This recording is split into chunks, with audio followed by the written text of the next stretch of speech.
think reaching the unreached. So I will split that into maybe 2-3 sub challenges. One will be reaching the unreached. Second will be innovation which is truly scientifically proven and used directly in the hands of the frontline worker. And the third would be, of course, low cost and sturdy one. So all these three are crucial in their own ways. One, as I said, reaching the unreached, because we only look at the tip of the pyramid, which are many a times tertiary and secondary care hospital. Second, scientifically proven, because when I see at many of the innovations, I do at times question that have they followed the full scientific pathway of ideation, then various small trial, a larger trial, trial in clinical setting, trial in field setting, scientific publication which through peer review gives you constructive criticism. That unfortunately I don't see always happening.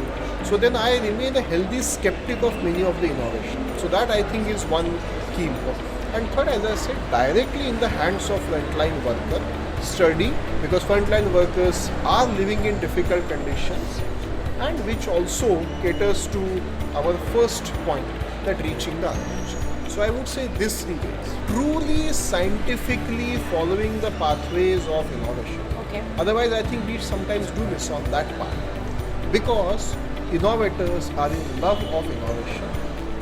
And as I said in my talk also, innovators love the key that they have and then they try to find the lock.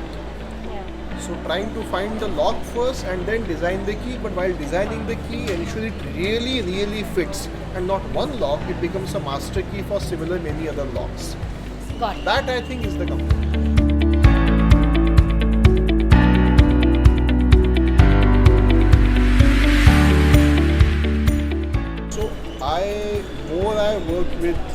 I work with, fortunately with social sector, as well as some role I am playing with the government sector.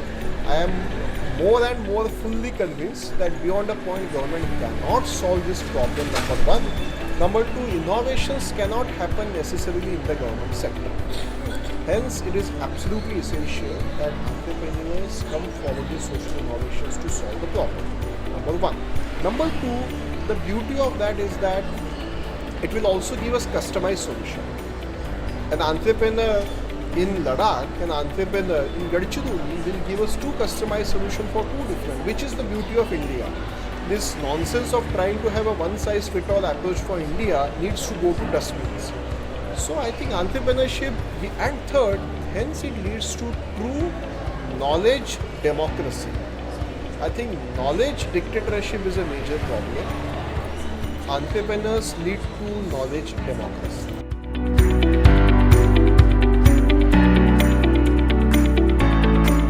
Actually not, it's saying I have only one takeaway will be a great injustice. I am deeply inspired. I have relearned the power of technology. I have relearned the power of innovator. And I am deeply inspired to see many of our own friends and colleagues from India, which, as I again said, the knowledge democracy in India is essential. So deeply inspired to see that happening. The caution I would say is that please ensure they follow the full pathway of science, which is a caution.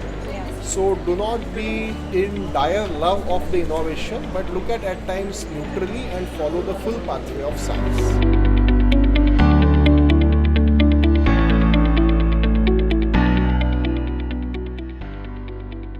All ideas are amazing. Yeah. Some also appeal, as you can imagine, neonatal health, some would appeal personally. Okay. My father is a diabetic, so I love the diabetic neuropathy and diabetic wound healing also innovation. So I think they all are great in their own way, and I think it appeals to different individuals.